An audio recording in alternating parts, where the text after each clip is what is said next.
Bueno, buenas noches. Bienvenidos a la segunda materia. Y vamos a ver rudimentos. ¿Quién sabe qué son los rudimentos? Se me han puesto dispersos, así me van a hacer mover toda la noche. Ponete acá.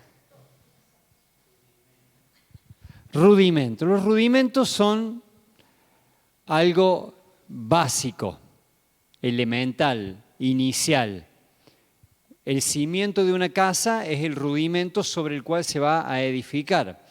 Nosotros llevamos ya varios años, gracias a Dios, trabajando, edificando esta casa con un alimento sólido, con un contenido nutritivo, para poder dar una edificación a esta casa con solidez, con palabras con mayor profundidad, con enseñanzas, con la escuela que venimos cursando, con el CEAP.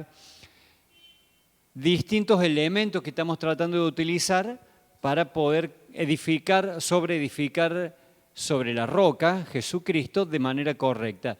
No obstante, a veces por dar por entendido muchos asuntos, muchos temas, se pasan por alto y se dan por comprendidos, por una cuestión de tradición, de conocimiento básico. Entonces, el tema que vamos a desarrollar hoy, la salvación y el arrepentimiento. En el arrepentimiento vamos a profundizar la semana que viene. Hoy vamos a ver puntualmente el asunto de la salvación, o más bien de aceptar a Cristo, de entregarse a Cristo. Es algo que lo damos por hecho en cuestión de formas o maneras básicas que tradicionalmente hemos llevado a cabo, pero no siempre esto es lo correcto, es lo completo. Así que vamos a tratar de avanzar un poco sobre algunos asuntos durante las próximas clases, basado en Hebreos 6, o en gran medida. Hebreos 6, versículos del 1 al 3, dame la primera pantalla. No me moleste al que maneja, pasó ahí está. Hebreos 6, del 1 al 3. Por tanto, dejando los principios elementales de la palabra de Cristo, avancemos a la perfección, no echando otra vez el fundamento de arrepentimiento de obras muertas, de la fe en Dios, de la doctrina de bautismos, de la imposición de manos, de la resurrección de muertos y el juicio eterno. Y esto haremos si Dios lo permite. ¿Qué estaba diciendo el escritor de los Hebreos? Vamos a esperar que alguien está ingresando. Si podés ahí en el monitor ponerme la pantalla de Meet. Esa. Ahí está. Bien. Marianela, dame OK si ya tenés activo el audio. Sí, estoy lista. Perfecto. Justo estábamos iniciando. Leíamos Hebreos 6 del 1 al 3, lo que tenemos ahí en pantalla. Que esto nos habla... No, déjame la otra pantalla a la vista. Gracias. Esto nos habla de estos 6 aspectos: arrepentimiento, fe, bautismo, imposición de manos, resurrección de muertos. Estos son algunos de los asuntos que vamos a tratar de desarrollar porque son básicos. Pocas veces hablamos de estos temas porque ya los damos por entendido, al menos en teoría, ¿verdad? Entonces, estos principios elementales nos encaminan en el proceso de apartarnos, es decir, de santificarnos y de reconstruir nuestras vidas. Podríamos dividir estos asuntos en 3 grandes grupos, digamos. 1, dame las pantallas siguientes, así me van siguiendo. O A, salir de la vida del mundo, que incluye el arrepentimiento y la fe.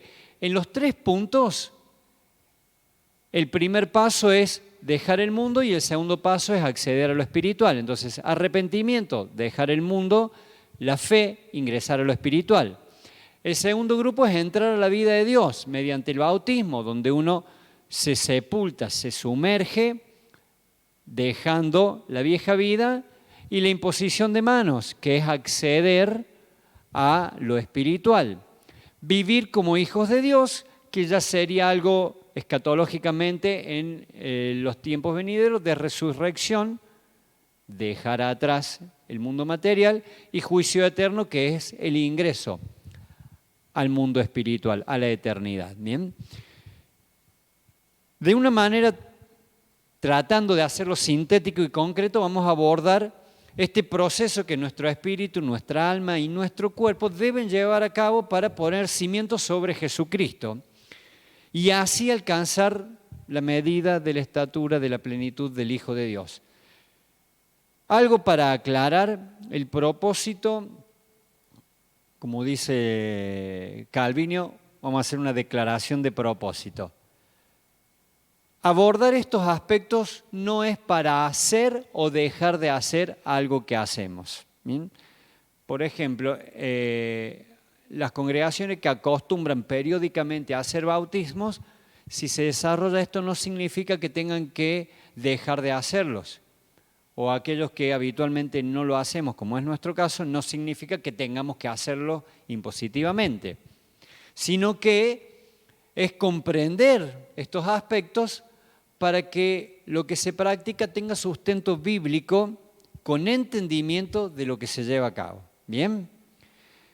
Esto es como un planteo de introducción al asunto de los rudimentos. Salvación y arrepentimiento es lo que vamos a ver hoy. Permiso, voy a buscarme lo que usé el otro día para darme inclinación. Porque me refleja toda la luz ahí. ¿Tenés?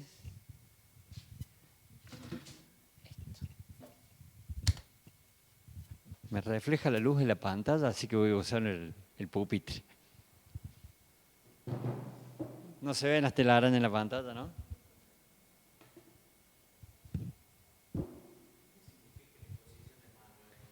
Ya vamos a llegar, ¿qué significa la imposición de manos? Me preguntan acá, ya vamos a llegar a esa clase. No nos adelantemos que todavía no lo tengo bien desarrollado.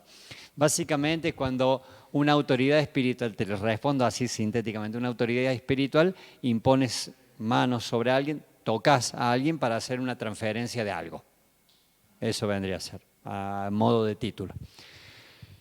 Salvación y arrepentimiento, vendría a ser el primero de los puntos que vimos en Hebreos 6, arrepentimiento de obras muertas. Porque el primer tema, porque la gran ocupación que tenemos como cristianos es salvar almas, llevar personas a Cristo, ser canales para que la gente acepte a Cristo. Y esto nos puede hacer plantear algunas preguntas, que fue lo que yo hoy envié en el grupo, como para que fueran detonadores, como para que durante el día tal vez se les cruzara por la cabeza y carburaran estas preguntas. Poneme en pantalla las preguntas que hicimos. ¿Cómo aceptamos a Cristo? ¿De qué nos arrepentimos? ¿Para qué nos salvamos? ¿Por qué necesitamos un Salvador? ¿Para qué necesitamos un Señor? ¿Es necesario hacer la oración de fe? Por ejemplo, como para comprender, la Iglesia Católica considera el bautismo de niños como una introducción a la salvación. Y nosotros vemos esa práctica como algo sin sentido, ¿verdad? O algunos de aquí, o de los que están virtualmente, considera válido el bautismo de niños.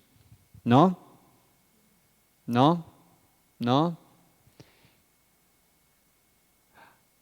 A algunos de los que estamos en la clase, hemos presentado a nuestros hijos cuando tenían 1, 2 o 3 meses de edad, públicamente, o de niños, no importa, más allá del tiempo de vida, de edad. ¿Lo hemos hecho? Sí, yo sí. Bien, varios los hemos hecho. ¿Cuál es la diferencia, si es que la hay, entre el bautismo, el rito de bautismo católico y la celebración de presentación de un niño en la congregación que hacemos nosotros? Ninguno es lo mismo. De fondo sí hay una diferencia, porque los católicos consideran sustancialmente que si un niño no es bautizado no accedió a la fe cristiana. No obstante, Cristo dijo, dejen los niños que vengan a mí porque de ellos es el reino de los cielos. con bautismo o sin bautismo. Todavía esa práctica no existía. Ellos consideran que al bautizar a un niño lo están introduciendo a la fe. ¿Bien? Nosotros de fondo lo hacemos simplemente para expresar de manera pública que queremos introducir en el camino de la fe a nuestros hijos, para expresarlo de manera pública, pero no que en teoría no significa que no tenga que ver una decisión de él. No quiere decir que nosotros le imponemos ese camino. ¿Bien? Esa sería la idea con la cual presentamos al niño, simplemente como para que públicamente una autoridad pastoral le haga una oración de bendición. ¿Qué hacemos con los niños que nacieron durante el año 2020? Que no hubo una reunión y no los pudimos presentar.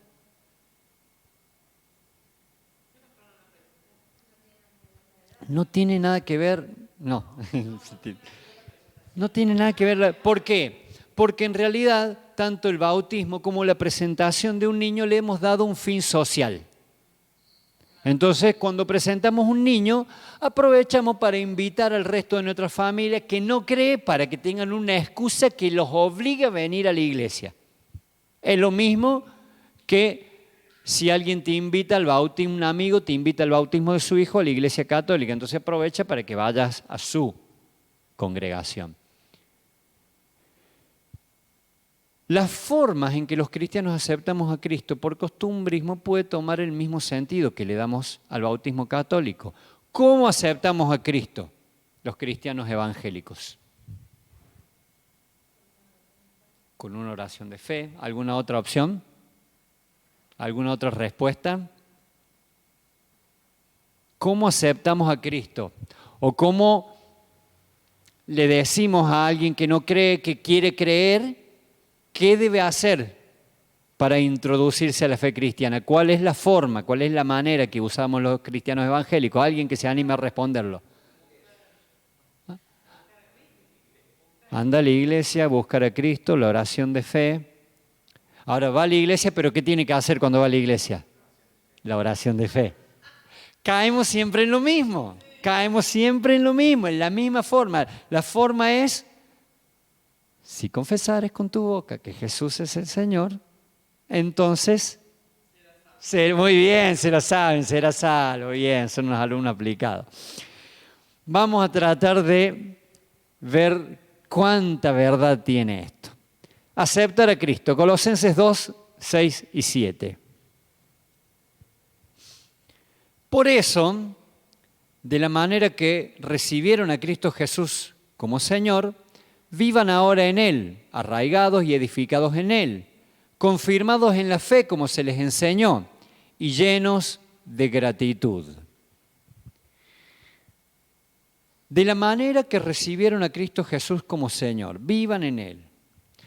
Cuando aceptamos a Cristo, pregunto, si se atreven si quieren ir respondiendo, así lo hacemos un poco dinámica, los que están en la casa también pueden tener activos sus micrófonos si no tienen mucho ruido y responder. ¿Qué estamos aceptando? ¿Aceptamos una nueva creencia?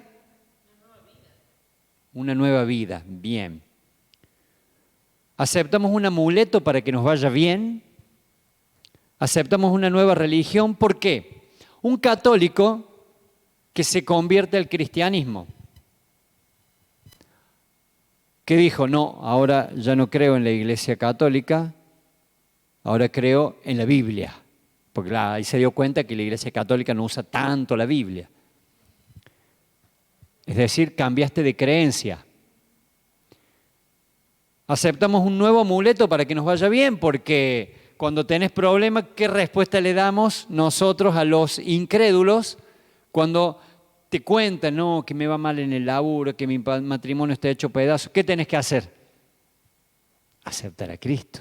¿Para qué? Para que te resuelva todos los problemas de tu vida, ¿o no? Entonces presentamos el amuleto de la buena fortuna. Aceptamos una nueva religión. Soy evangélico, ya no soy más católico. Cambiamos el título. Son algunos planteos que hacemos para ver cuál es la repercusión que tienen las formas en que tradicionalmente estamos acostumbrados a administrar la entrega de una persona a Cristo y que le decimos aceptar a Cristo. Cuando aceptamos a Cristo, en realidad asumimos que necesitamos un Salvador.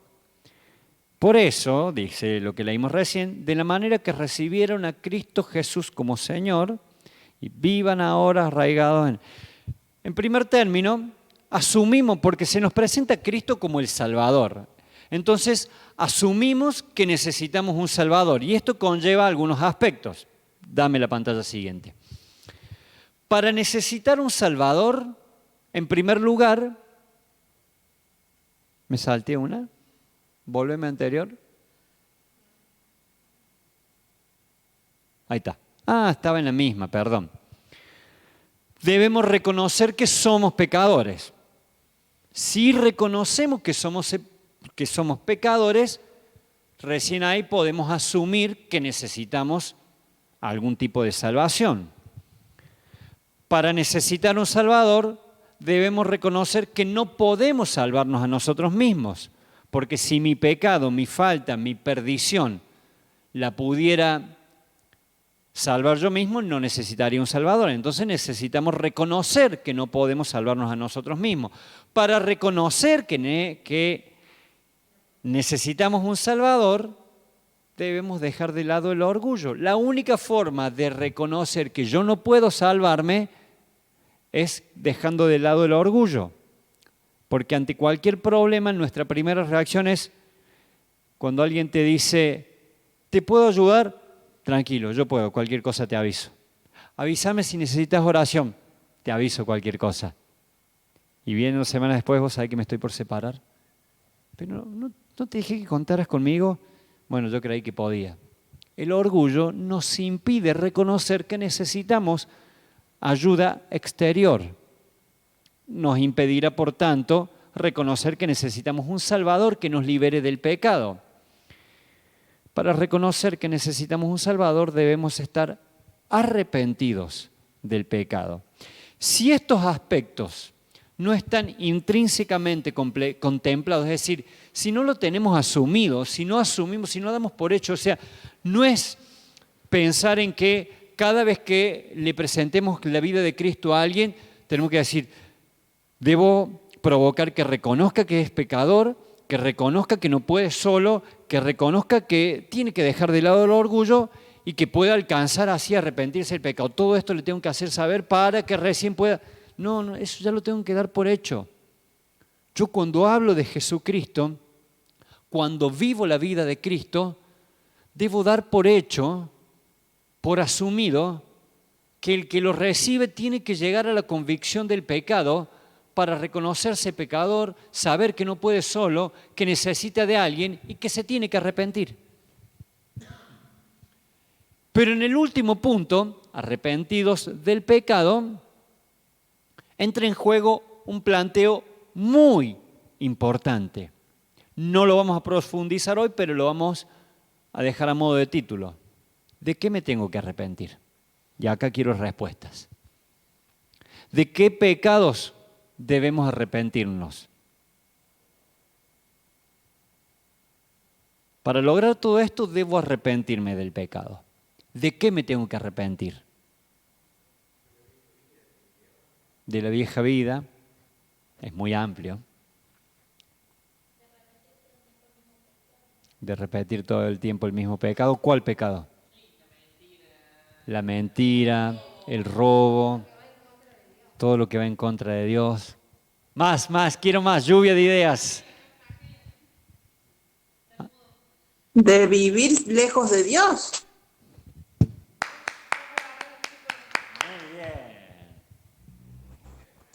El que nos aleja de Dios, dice Flor, no se anima a hablar, es tan tímida ella. De vivir lejos de Dios. Juan 3:18. El que cree en el Hijo único de Dios no será condenado, pero quien no cree en Él ya está condenado. Entonces no debemos arrepentirnos de las expresiones o manifestaciones del pecado. No es arrepentirnos de ser mentirosos, de ser ladrones, de ser adúlteros, de ser fornicarios, de ser corruptos. No, no es eso. Esos son frutos, son manifestaciones, son expresiones, son formas visibles del pecado. ¿Cuál es el pecado? No creer en Él, no ser uno en Él, no llevar una vida en Cristo. Entonces, ¿de qué nos debemos arrepentir? De vivir separados, alejados de Cristo. Ese es el pecado, la raíz del pecado. Porque cuando nos arrepentimos de vivir alejados de Dios, es cuando paulatinamente los frutos de vivir alejado de Dios empiezan a echarse a perder, a caerse de nuestro arbolito y no volver a florecer. Si yo era un mentiroso por vivir alejado de Dios, cuando descubrí que Cristo es verdad y en mí empieza a fructificar verdad, dejaré de mentir. Por tanto, ese fruto del pecado de alejarme de Dios ya no verá luz nuevamente. ¿No entendiste? Todas las cosas a los que le llamamos pecado, la mentira, el robo, el adulterio, la sensualidad, son frutos de un solo pecado. Son faltas, pero el pecado es uno. El pecado es vivir alejado de Dios. Cuando nos arrepentimos y creemos en el Hijo único de Dios, somos liberados de esa condenación. El que no cree ya está condenado. Y el que está condenado seguirá fructificando los frutos del pecado. Todas esas acciones malas. Las acciones malas son frutos del pecado. El pecado es uno. Vivir lejos de Dios. Yo me acerco a Dios. Me hago uno en Cristo. Entonces mi fruto empieza a cambiar. En vez de dar un duraznito de mentira, voy a dar un durazno de verdad. En vez de dar una manzana de infidelidad, voy a dar una manzana de fidelidad. Bien. ¿Cuándo podemos hacer eso? Cuando nos acercamos a la otra fuente. ¿Me explico? Al unirse, por causa, déjenme leer, debemos arrepentirnos de no haber creído en Jesucristo como Señor y Salvador. Esta es la raíz del mal, no unirse a Cristo. Porque al unirse, por causa del pesar de no haber creído, o sea, nos pesa no haber creído, y al estar en Cristo, por arrepentirnos de haber antes rechazado la fe, es que cambia la entidad de gobierno. Antes me gobernaba el pecado, me gobernaba Satanás el diablo, el padre de mentira. Cuando yo no creo en Cristo, estoy ante un ente de gobierno que es el maligno. Cuando creo en Cristo, cambio el ente de gobierno. Ya no me gobierna el pecado, ahora me gobierna la ley del Espíritu, me gobierna Cristo. Cambio mi autoridad. Nuestra vida era gobernada por el pecado en forma de ley. El pecado pasa a ser una ley en nuestra vida cuando estamos bajo maldición, bajo pecado. Es decir, es una naturaleza gobernante. El arrepentimiento da lugar a cambiar de ente de gobierno y que sea la ley del Espíritu de Cristo quien nos gobierna. Pantalla siguiente. Entendiendo esto, debemos asumir que la aceptación o entrega implica reconocer a Jesucristo como Señor para que verdaderamente obre como Salvador. ¿Qué es lo primero que decimos? Debes recibir a Jesucristo como Salvador y Señor. Pero cuando lo reconocemos como Señor es cuando comienza a obrar como Salvador. yo lo puedo reconocer como Salvador, pero si no le doy el señorío de mi vida, no termino de aplicar la salvación del pecado. Porque si no lo reconozco como Señor, no alcanzo a darle autoridad de gobierno en mi vida. ¿Sí? ¿Me hago entender esto? ¿Soy claro? Romanos 14, 7 al 9, no está en pantalla para no hacerlo tan largo. Dice, porque ninguno de nosotros vive para sí mismo, ni tampoco muere para sí. Si vivimos, está hablando de los ya creyentes, si vivimos para el Señor, vivimos. Si morimos para el Señor, morimos. Así pues, sea que vivamos o muramos, del Señor somos. Para esto mismo murió Cristo y volvió a vivir, para ser Señor, tanto de los que han muerto como de los que aún viven. Claramente,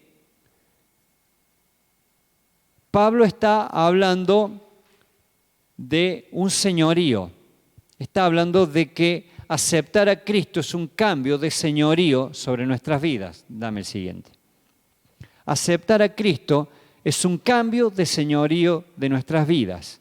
Entonces, vamos a ir construyendo sobre esto. ¿De qué se trata aceptar a Cristo? ¿De qué se trata presentar a Cristo? No podemos seguir cometiendo el error de la tradición cristiana evangélica de presentar a Cristo como el que te soluciona los problemas de tu vida, sino que debemos presentar a Cristo como lo que verdaderamente es, el Rey de tu vida, el Señor de tu vida.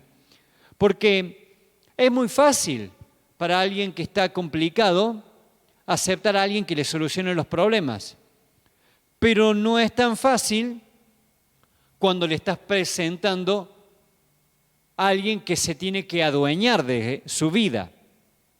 Es un tanto más complicado entonces ver o presentar a Jesucristo como Señor que como Salvador, porque en la necesidad acudimos a un Salvador, pero en cuanto a las decisiones de nuestra vida, es más difícil entregárselas a otro. ¿A quién le gusta que otro decida sobre su vida? Y ahí entra en juego nuestro orgullo. ¿A quién le gusta que otro decida sobre tu vida? Pero es Jesús el que tiene que decidir. Bueno, nosotros que somos cristianos maduros, establecidos y formados, sí, es Jesús el que decide, está todo bien porque va a tomar la mejor decisión. Acuérdate que Jesús decidió ir a la cruz también. Ojo, puede tomar decisiones no tan bonitas. Decidió morir y lo decide por vos también. El joven rico, por ejemplo, es un claro ejemplo. ¿Qué tengo que hacer, Señor, para ser salvo? Cumple los mandamientos, le nombró los 10 mandamientos Jesús, pero el tipo se puso ancho y dijo, pero todo esto lo hice de mi juventud. Era un religioso correcto, que se sabía la ley, se sabía los mandamientos y los cumplía. Y Jesús le dijo, te falta una cosa, vende todo lo que tenés y dale todo tu dinero a los pobres. ¿Cuál fue el resultado? ¿Qué hizo el muchacho? Se fue triste. ¿Por qué?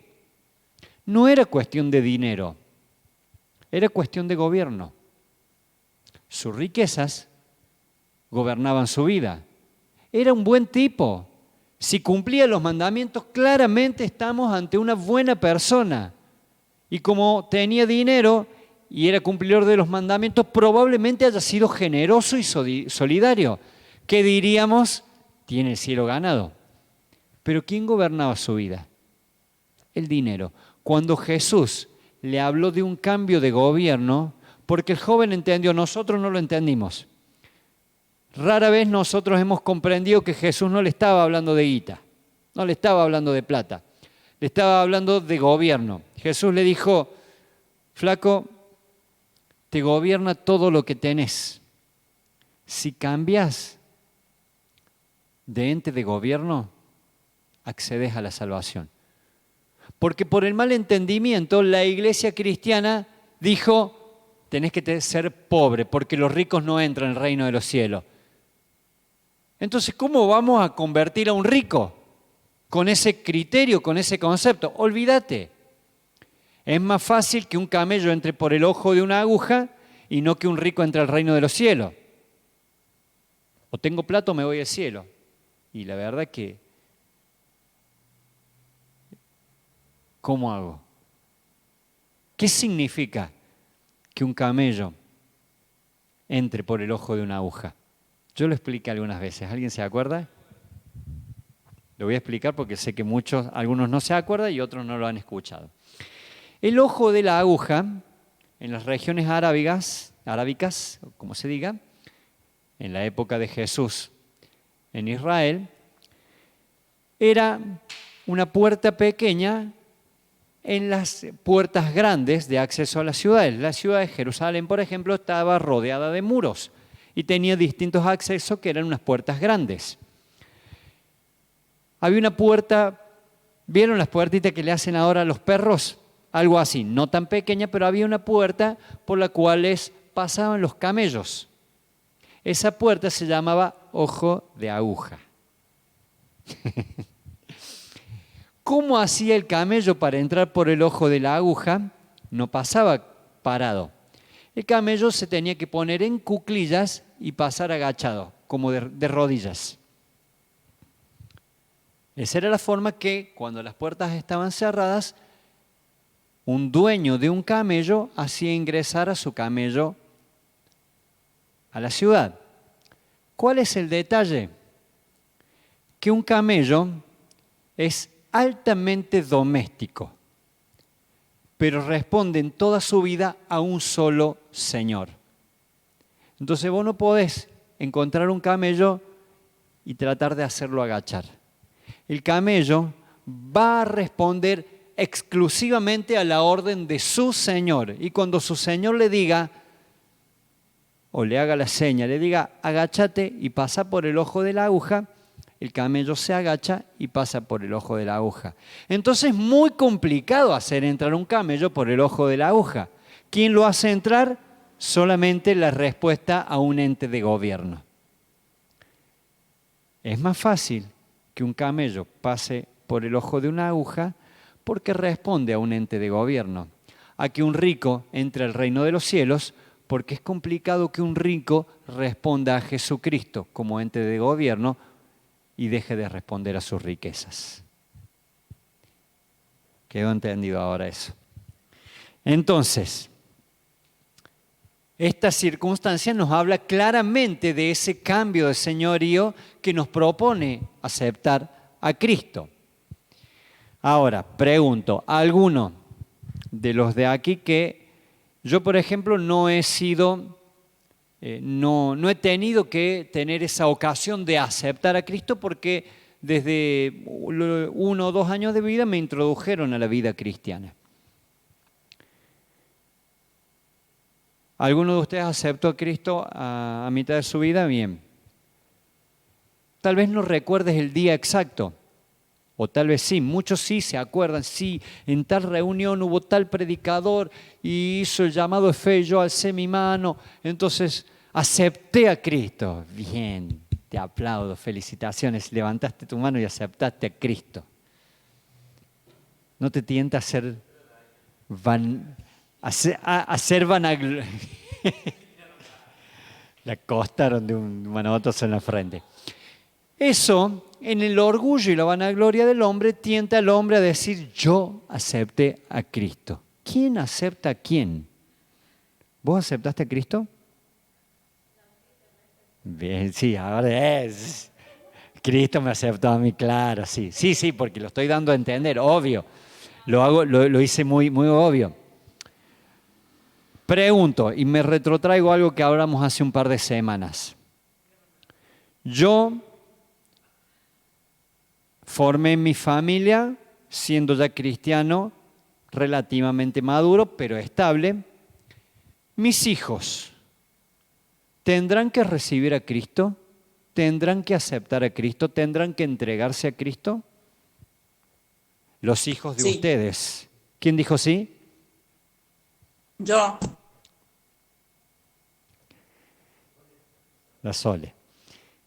Me parece que la Sole estaba de vacaciones justo cuando predicamos eso. Si yo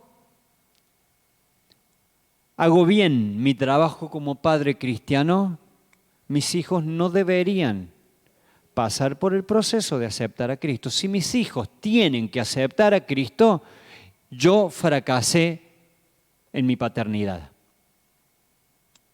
¿Por qué?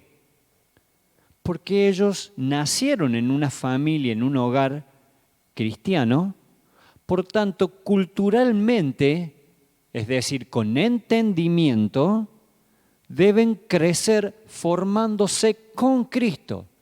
Sí deberán pasar su proceso de entregar y rendirse con conciencia, pero no deberán pasar por el proceso de arrepentimiento de obras muertas de haber vivido sin Cristo. Porque yo debo haberlo formado viviendo en Cristo. En el caso tuyo, con el Agus sí. Exactamente, el Agus sí. El Agus fue formado en Cristo, presentado a la vida con Cristo de grande. Entonces sí tiene que pasar el proceso de arrepentirse de aquellos tiempos de su, aunque fue en su niñez, pero sí tiene una raíz, un origen, una concepción y unos primeros años de su vida en iniquidad, en una vida sin Cristo.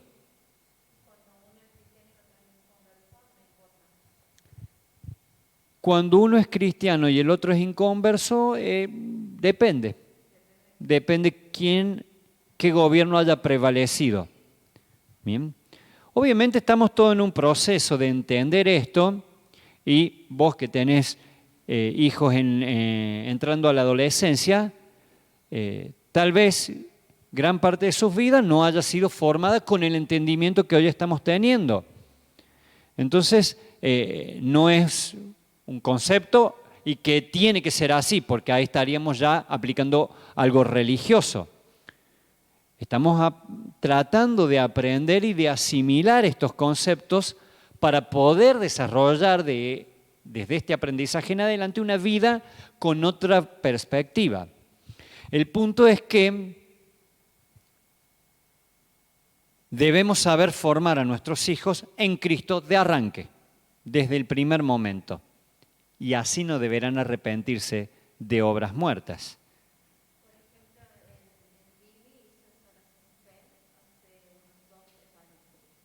Bien. Hizo la oración de fe hace un tiempo. ¿Es necesario hacer la oración de fe? No. Sí. Depende. Ya vamos a llegar a la oración de fe. Ella quiere esa pregunta y es justo la conclusión de esta clase. ¿Quién acepta a quién? Obviamente entendemos que Cristo nos acepta. Vamos rápido a esto porque esta parte sí creo que la tenemos bastante asimilada y asumida. Efesios 1, versos 4 y 5. Desde antes que formara el mundo, Dios nos escogió para que fuéramos suyos a través de Cristo y resolvió hacernos santos y sin falta ante su presencia. Y nos destinó de antemano por su amor para adoptarnos como hijos suyos por medio de Jesucristo debido a su buena voluntad. Antes de que una persona acepte a Cristo, Cristo ya le aceptó antes, no es por nosotros, sino por Dios mismo, para que nadie se gloríe ni se jacte de que en su propio esfuerzo acceda a la salvación. Porque si el punto de partida es nuestra decisión, estamos al horno. Porque el hombre tiene tanta fragilidad en su decisión y determinación que cuando cambia de ánimo, cuando cambia de humor, cambiamos de humor durante un mismo día, entonces vamos a cambiar de la determinación de ser salvo en un mismo día un montón de veces. Por eso es imposible que dependa de nosotros. No hay forma que dependa de nuestra decisión de aceptar a Cristo. Depende de la decisión de Cristo de aceptarnos. Y con esto podríamos entrar en otro tema amplio, debatido, discutido, divisor de iglesias, divisor de doctrinas, como es la predestinación. Pero no vamos a entrar en eso, al menos hoy, tal vez algún día.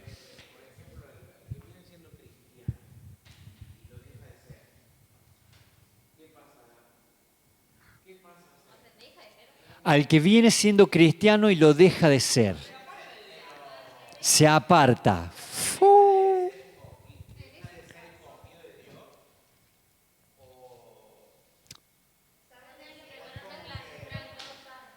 Acá tiro una pregunta. No vamos a entrar porque no terminamos más con el asunto, pero no vamos a entrar de lleno a eso. Eso es la predestinación. No, es que es muy amplio. Pregunto. La salvación, ¿se pierde o no se pierde? Es una pregunta, a mi entender, después de haber investigado, indagado y estudiado, absurda. Absurda porque es una pregunta con un error de concepto. Muchas veces se ha preguntado, hay un debate inacabable, doctrinalmente hay divisiones por gente que sostiene que la salvación se pierde y otro que sostiene que no se pierde. Yo después de leer mucho e investigar he concluido que esa pregunta es un error conceptual. ¿Por qué? Porque estamos planteándonos algo que no ha sucedido aún en los que estamos vivos. Porque la salvación es un hecho consumado. ¿Cuándo somos salvos? Cuando muramos.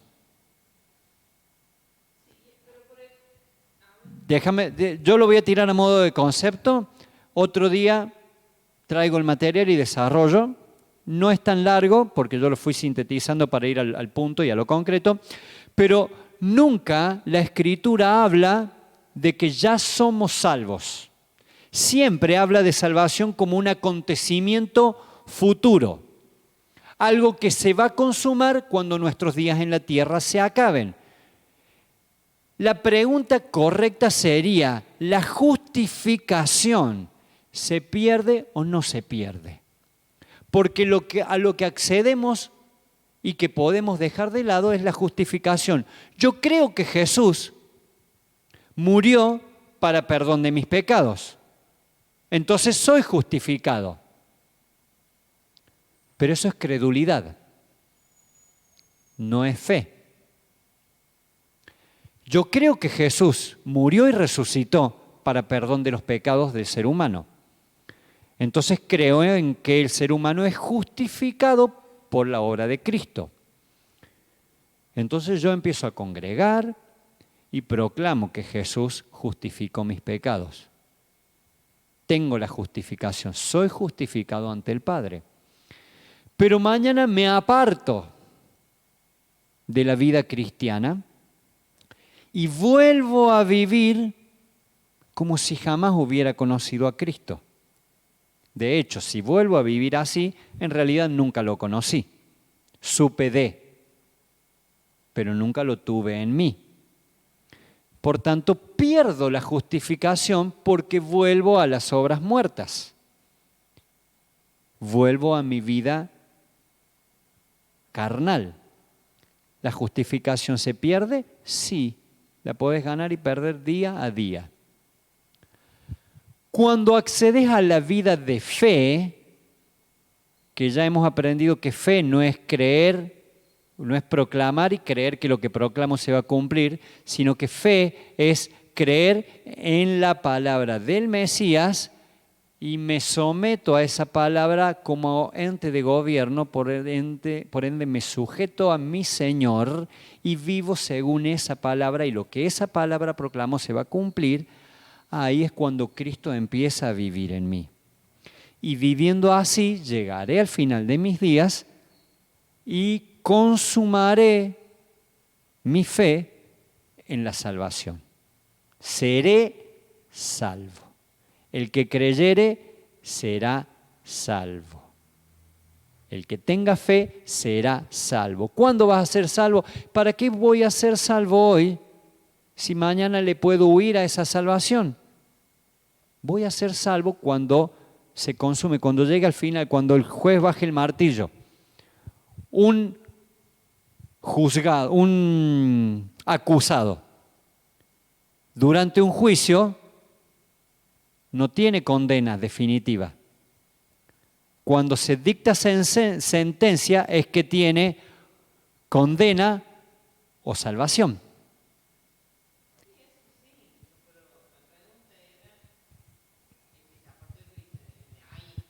El que se aparta, para a mi entender, cree en la obra de Jesús, pero nunca terminó de establecer a Cristo dentro suyo.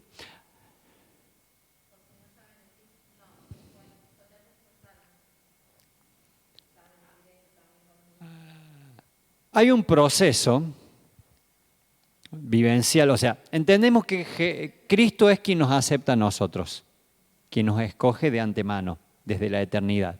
Eso es desde el punto de vista eterno. Pero en lo vivencial, material, en el tiempo, hay un proceso vivencial que nosotros debemos transitar para entregarse a Cristo.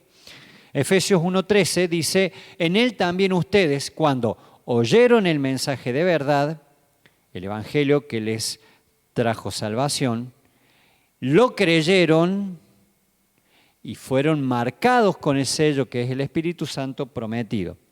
Primer paso, oír el mensaje. Segundo paso, o sea, oímos el mensaje. Un día oímos el mensaje. En segundo lugar, creímos a ese mensaje. Estamos hablando de creer con fe, no con credulidad. ¿Por qué? Porque nosotros vivimos en una sociedad altamente crédula. Porque ponerte una cintita roja en la mano y creer que porque tenés eso te va a ir bien, hay que ser muy crédulo para eso. Muy crédulo. Los latinos son muy crédulos, somos muy crédulos. Estamos hablando de creer con fe. Fe es permitir que aquello en lo que creo me gobierne.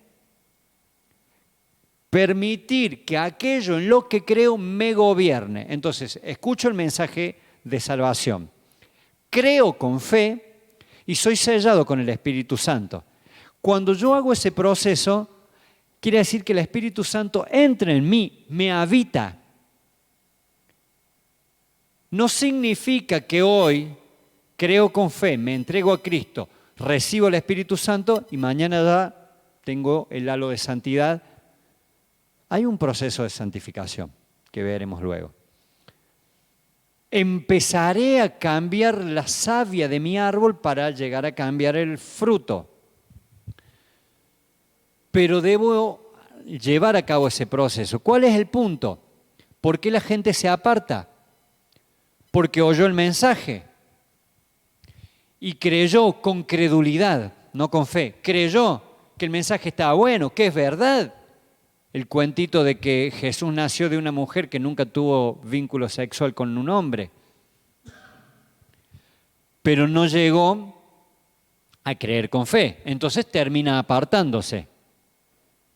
¿Puede ser que ahí voy respondiendo a tu planteo? ¿Por qué se aparta? No, lo vamos a responder ahora. ¿Por qué reiterame el planteo? A ver.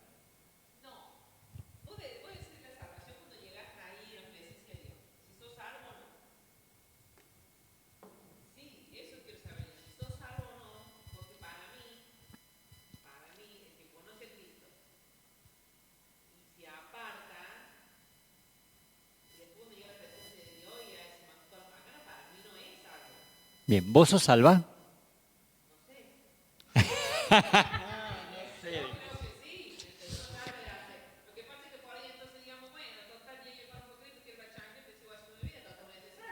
Muy bien, perfecto.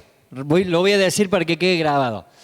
Si yo creo que soy salvo, hago lo que quiero de mi vida, tiro la chancleta, clavo unas cañitas al aire, hago lo que quiero, total, ya soy salvo, perfecto. Ese planteo es lo que da respuesta práctica a la pregunta, ¿la salvación se pierde o no se pierde?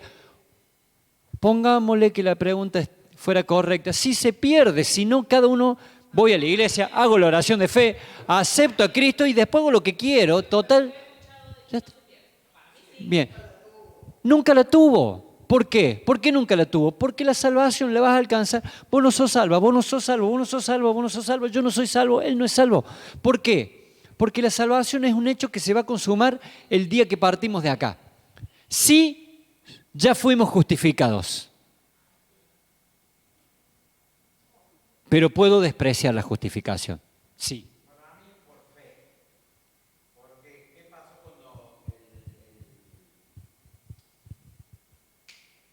ladrón en la cruz.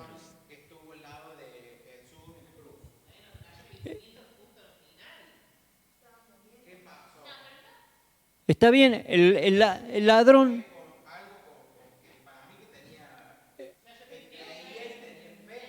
El ladrón junto a Jesús en la cruz, en ese momento aceptó a Cristo. Se arrepintió de sus obras muertas.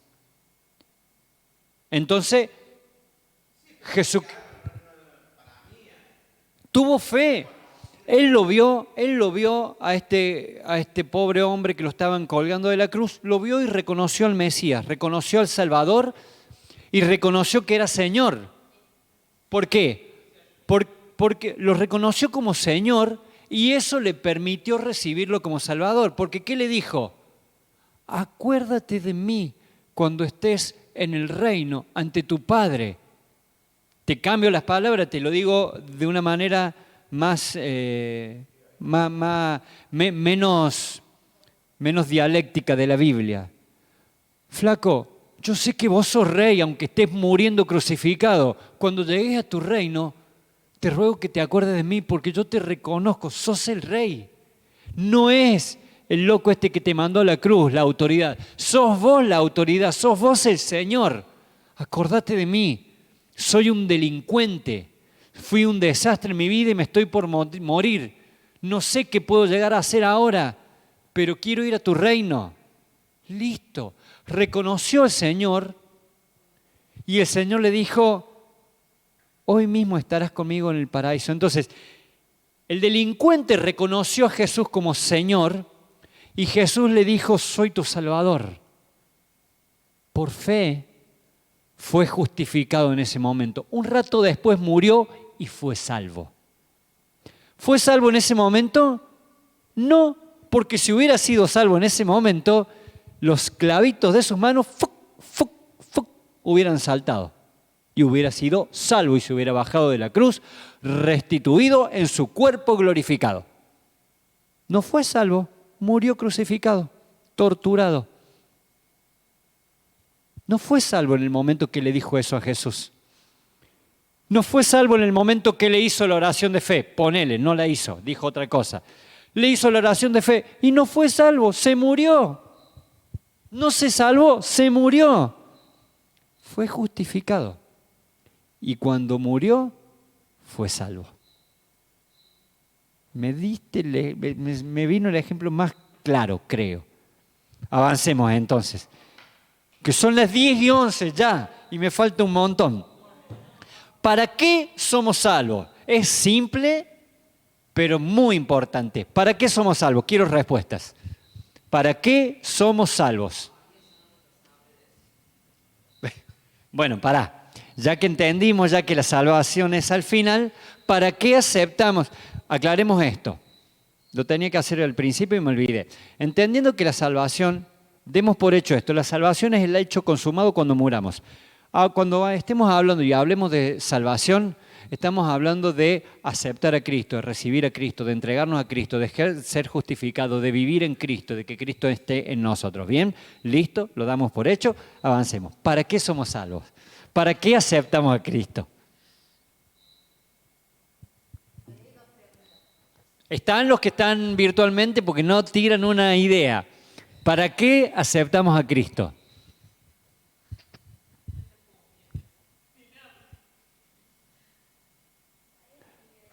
Para que Cristo viva en nosotros. ¿Para qué? ¿Para qué permitimos? Pongámosle que le damos lugar a nosotros, le damos permiso a Cristo que viva en nosotros. ¿Para qué permitimos que Cristo nos?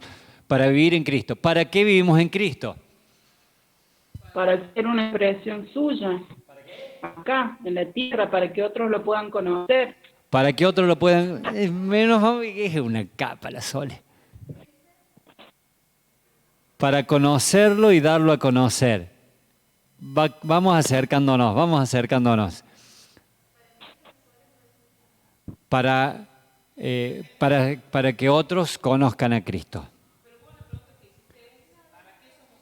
¿Para qué aceptamos a Cristo? Vamos al punto. ¿Para qué aceptamos a Cristo? ¿Para qué aceptaste vos a Cristo? ¿Para qué alzaste tu mano vos a Cristo? ¿Para qué dejaste que te empujen desde la frente vos? Para que te solucionen los problemas. Ahí está.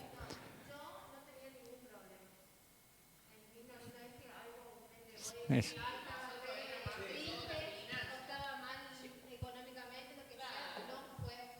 Bien.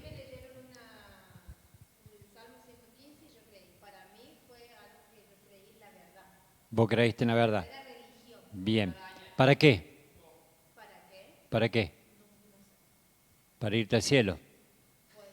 ¿Para qué queremos ser salvos? Bueno, cambiamos la pregunta. ¿Para qué queremos ser salvos? Para irnos al cielo. Somos tan egoístas porque todos pensamos por ese lado. ¿Para qué voy a la iglesia? Para que Dios me bendiga. ¿Para qué acepto a Cristo? Para que me vaya bien. ¿Y para qué querés ser salvo? Para no pasar mi eternidad en el infierno. O sea, para mí. La Biblia nos va a responder. Romanos 7:6. Ya me exacerbé y me toré. Pero ahora, al morir a lo que nos... Pero ahora, al morir a lo que nos tenía subyugados, hemos quedado libres de la ley. Es decir, aceptamos a Cristo, nos entregamos a Cristo, a fin de servir a Dios con el nuevo poder que nos da el Espíritu y no por medio del antiguo mandamiento. Vamos al siguiente, 1 Tesalonicenses 1:9. Ellos mismos cuentan de lo bien que ustedes nos recibieron y de cómo se convirtieron, aceptaron a Cristo, a Dios, dejando los ídolos para servir al Dios vivo y verdadero. Hebreos 9:14. Si esto es así, ¿cuánto más la sangre de Cristo, quien por medio del Espíritu Eterno se ofreció sin mancha a Dios, purificará nuestra conciencia de las obras que conducen a muerte, es decir, nos llevará al arrepentimiento, a fin, para que sirvamos al Dios viviente? ¿Para qué aceptamos a Cristo? Para servirle. ¿Para qué vamos a la iglesia? Para servirle. Por eso dije, Sole una capa. Sole anda afilándote para un sábado, guarda, No requiere interpretación ninguno de estos versículos. Dame la pantalla siguiente para dejarlo en una frase así clara y concreta. ¿Para qué somos salvos? La conversión es para servirle al Salvador. Por tanto, a aquellos que no le sirven, después te doy acceso a las pantallas, Fer. Pero sácale una fotito. El que viene a la iglesia, el que viene a una congregación a calentar la silla, no tiene idea para qué aceptó a Cristo. Aceptó a Cristo de una manera egoísta. Aceptar a Cristo no es aceptar un siervo que viene a suplir nuestras necesidades, sino que es aceptar un Señor. Sí. Es para su necesidad. No tiene necesidades. Es porque Él quiere cumplir su propósito con nosotros, en nosotros.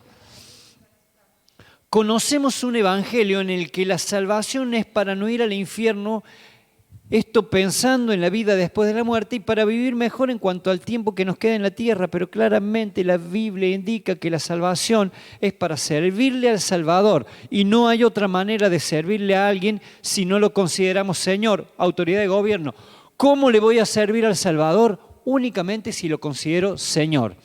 Aceptar a Cristo es un asunto de gobernabilidad y no de bienestar físico o material. Si me va bien, excelente. Si no me va tan bien en la vida, excelente también, mientras le sirva. Vamos al final. Formas. ¿Quedó claro hasta aquí conceptualmente qué es aceptar, qué es recibir, qué es entregarse a Cristo? ¿Qué es y para qué? Formas. La oración de fe u oración del penitente. Teológicamente la oración de fe se llama oración del penitente. Dame lo que sigue. Romanos 10, 9 y 10. Si confiesas con tu boca que Jesús es el Señor y crees en tu corazón que Dios lo levantó de entre los muertos, serás salvo. Futuro. Porque con el corazón se cree para ser justificado y con la boca se confiesa para ser salvo. Termina la reunión de una predicación evangélica, de una campaña de evangelismo, y hacemos la invitación, el llamado, el famoso llamado para los inconversos. Y Carlos Anacondia, el famoso evangelista, suele comentar que se ve frustrado cuando visita una ciudad en la cual hizo una campaña 2 años después y ve las congregaciones con la misma gente que 2 años antes, y en la campaña se convirtieron 80.000 personas. ¿Cuántos recibieron a Cristo? 80.000. Alzaron sus manos y no pudieron pasar a la plataforma porque no había más lugar. Y después las congregaciones siguen vacías. ¿Por qué? Pero si hicieron la oración de fe, hicieron la oración del penitente, alzaron su mano, confesaron con su boca. Confesaron con su boca con el mismo valor que le prometemos a nuestro Padre que nos vamos a portar bien, o a nuestros hijos que le vamos a comprar algo cuando cobremos el sueldo y después vemos que estamos hasta acá de deuda y no con el mismo valor que le damos a nuestra vida vulgar y cotidiana, confesamos que creemos que Jesús es el Señor, entonces creemos que somos salvos. Vamos a leerlo completo ahora. Dame el siguiente, acá se los puse en el tradicional. Desde el 8, ¿qué afirma entonces la Escritura? La palabra está cerca de ti, la tienes en tu boca y en el corazón. Esta es la palabra de fe que predicamos. ¿Qué? Esta es la palabra de fe que predicamos. ¿Ya aprendimos qué es la fe? Que si confiesas con tu boca que Jesús es el Señor y crees en tu corazón que Dios lo levantó de entre los muertos, serás salvo. Porque con el corazón se cree para ser justificado, es decir, se cree con fe, y con la boca se confiesa para salvación. ¿Significa este versículo que si no proclamo con mi boca que Jesús es el Señor, no accederé a la salvación? No se animan, cobardes. Pero con la boca se confiesa para salvación.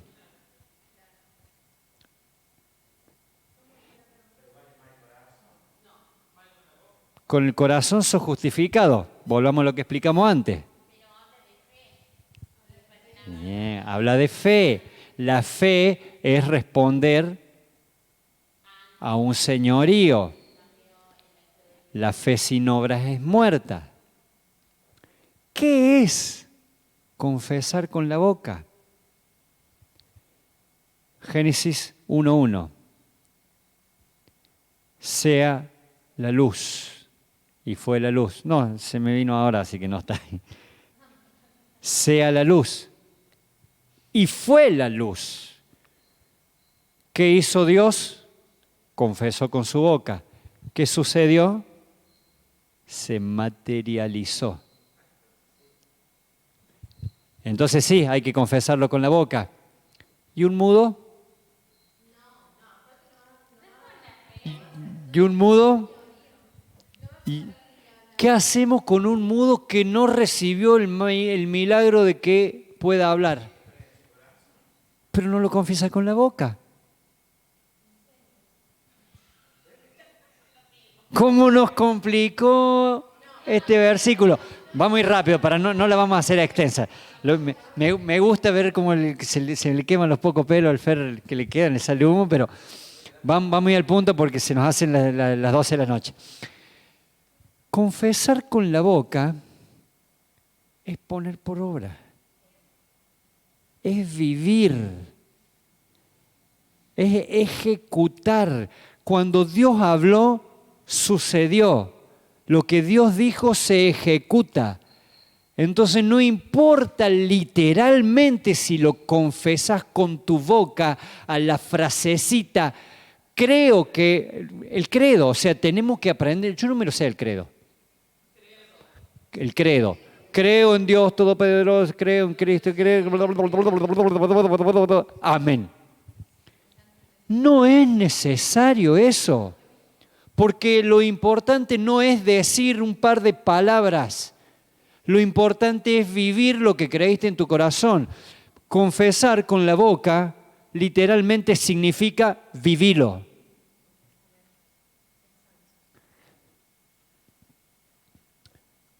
La conversión existe, la salvación se alcanza, aunque no se pronuncie esta oración, porque se ha enfatizado en el verso 9 sobre la confesión, pero previamente la Escritura indica que la palabra está en la boca y en el corazón, es decir, si está arraigada en el interior, se manifestará. Pero esta manifestación puede ser en palabras habladas, puede ser en actos que se viven, pueden ser en actitudes de rendición a Dios. ¿Por qué? Porque hemos afirmado que este es el método, la forma de aceptar a Cristo. Pero si alguno se atreve, búsqueme en la Biblia un solo ejemplo, uno solo, con uno solo soy feliz. Un solo ejemplo de una conversión en la cual el convertido hizo la oración de fe. No hay. No hay. No hay una sola historia en el que el convertido haya tenido que proclamar: creo en Jesús y me arrepiento de mis pecados. Ejemplo, y lo voy a decir rápido. El ladrón en la cruz que mencionamos recién no hizo una oración, solo le pidió que se acordara de él. Su actitud fue genuina y no necesitó una oración que confiese un credo. Hechos 2, tras el discurso de Pedro, preguntaron: ¿qué debemos hacer para ser salvos? Y Pedro le dijo: arrepiéntanse y bautícense. Tampoco hubo oración, sino una acción que denotara lo necesario: arrepentirse.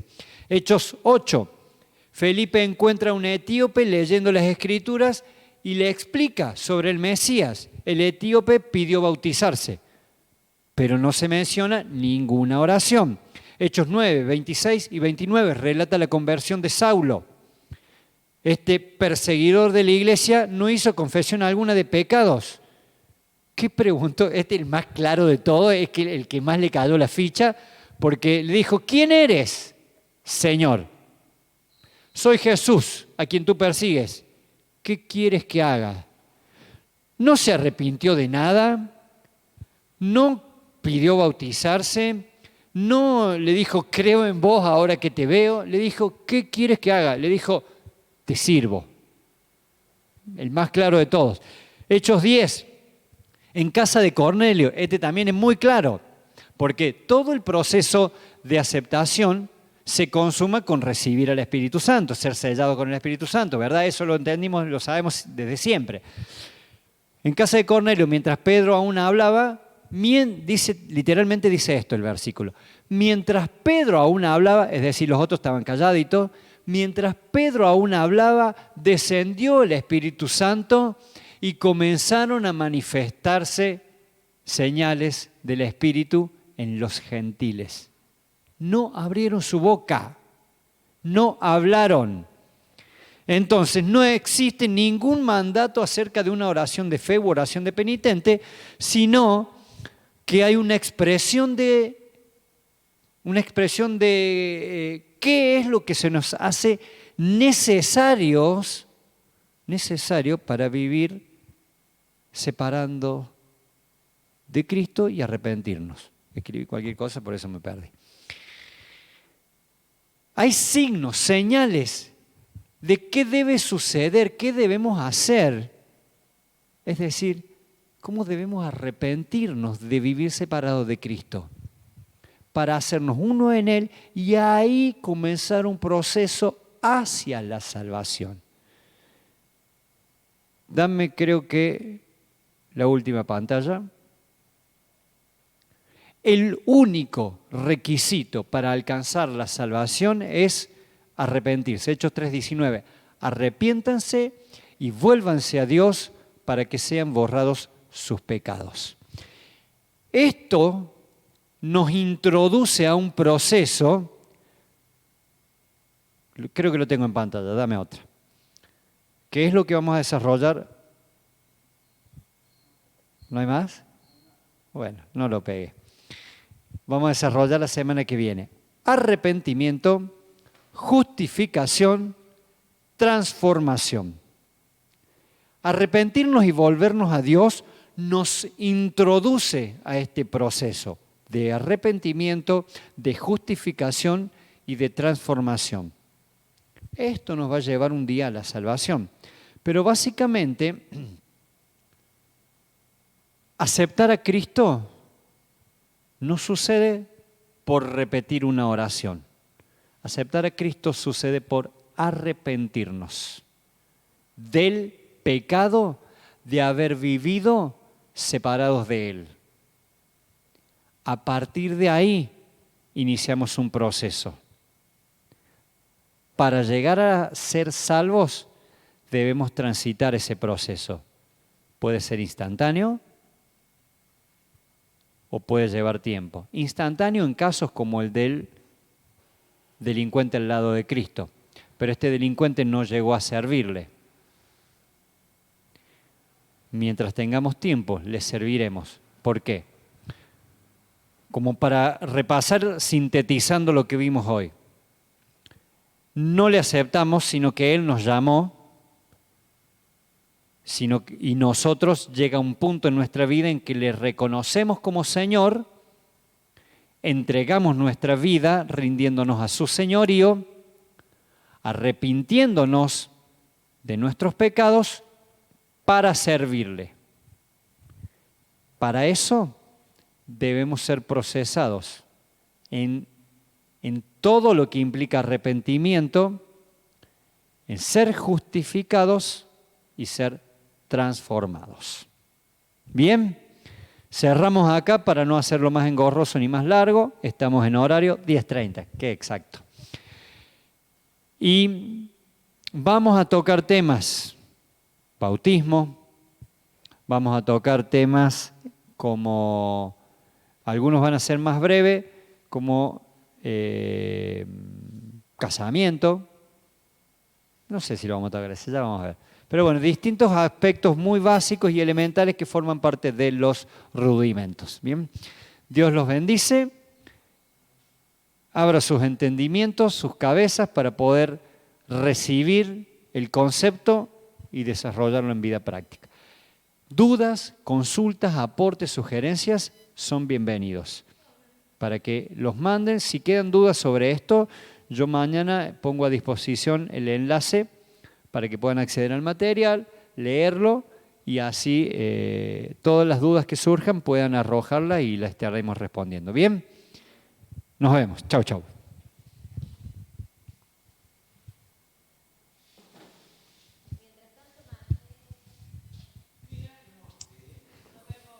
Chao.